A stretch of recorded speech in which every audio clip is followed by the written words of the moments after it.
حضرت سلیمان علیہ الصلاۃ والسلام کے دور میں ایک شخص نے ایک خوبصورت پرندہ خریدا۔ وہ جب چہچہاتا تو نہایت دل فریب اور خوش مزاج آواز سے وہ شخص بہت مسرور ہوتا، گویا اس پرندے کی آواز بہت ہی سریلی اور پیاری تھی۔ ایک دن اچانک اس پنجرے کے پاس اسی کے جیسا ایک اور پرندہ آیا اور اپنی زبان میں کچھ باتیں کیں اور چلا گیا۔ پنجرے میں موجود پرندہ بالکل خاموش ہو گیا، گویا ایسے ہو گیا جیسے وہ گونگا پرندہ ہے۔ اس کے مالک نے 2-3 دن انتظار کیا مگر پرندہ بالکل خاموش رہا۔ وہ شخص حضرت سلیمان علیہ الصلاۃ والسلام کی بارگاہ میں اس پرندے کو پنجرے سمیت لایا اور شکایت کی کہ یہ بہت مہنگا پرندہ خریدا تھا، اس کی آواز مجھے بہت مسرور کیا کرتی تھی، مگر اب نہ جانے کیا ہوا کہ بولتا ہی نہیں۔ حضرت سلیمان علیہ الصلاۃ والسلام جو جانور، چرند پرند سب کی بولیاں جانتے تھے، انہوں نے اس پرندے سے پوچھا وجہ کیا ہے جو خاموش ہو گئے ہو؟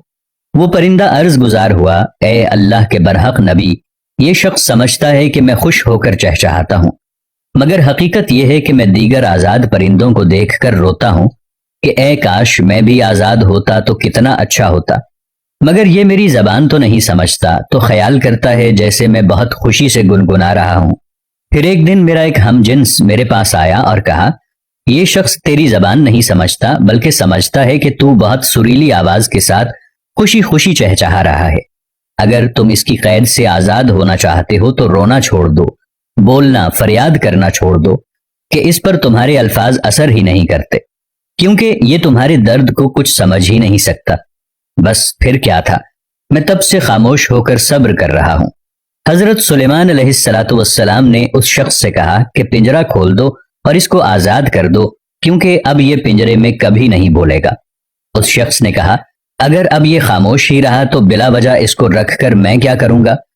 لہٰذا اس نے سلیمان علیہ الصلاۃ والسلام کے حکم کے اتباع کرتے ہوئے پنجرہ کھول دیا اور وہ پرندہ فوراً اڑ کر درخت کی شاخ پر بیٹھا اور اس شخص کو دیکھ کر کچھ چہچہا کر اڑ گیا۔ اس شخص نے حضرت سلیمان علیہ الصلاۃ والسلام سے عرض کی کہ یہ کیا کہہ رہا ہے اور یہ کیا کہہ کر گیا ہے؟ آپ علیہ الصلاۃ والسلام نے فرمایا کہ اس نے کہا کہ اگر تو بھی اپنے غموں اور مصائب سے آزاد ہونا چاہتا ہے تو خاموش ہو جا اور صبر کر، کسی سے کچھ شکایت نہ کر، تو تجھے بھی ایک دن سارے غموں سے نجات مل جائے گی۔ اگر آپ لوگ بھی اپنے غم سے نجات حاصل کرنا چاہتے ہیں تو اپنے آپ کو خاموش کر لیں اور صرف اللہ سے لو لگا لیں، آپ کے سارے غم، ساری پریشانیاں دور ہو جائیں گی۔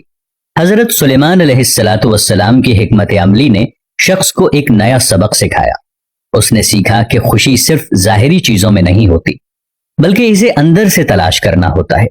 اس نے یہ بھی سیکھا کہ صبر اور خاموشی غموں سے نجات کا راستہ ہے۔ اس واقعے کے بعد اس شخص نے اپنی زندگی بدلنے کا فیصلہ کیا۔ اس نے اپنے غموں اور مصائب پر رونا چھوڑ دیا اور اللہ سے صبر کی دعا مانگنے لگا۔ آہستہ آہستہ اس کی زندگی میں سکون اور خوشی آنا شروع ہو گئی۔ اس نے سیکھا کہ غم اور خوشی زندگی کا حصہ ہیں اور ہر مشکل کے بعد آسانی ضرور ملتی ہے۔ فَإِنَّ مَعَ الْعُسْرِ يُسْرًا، إِنَّ مَعَ الْعُسْرِ يُسْرًا۔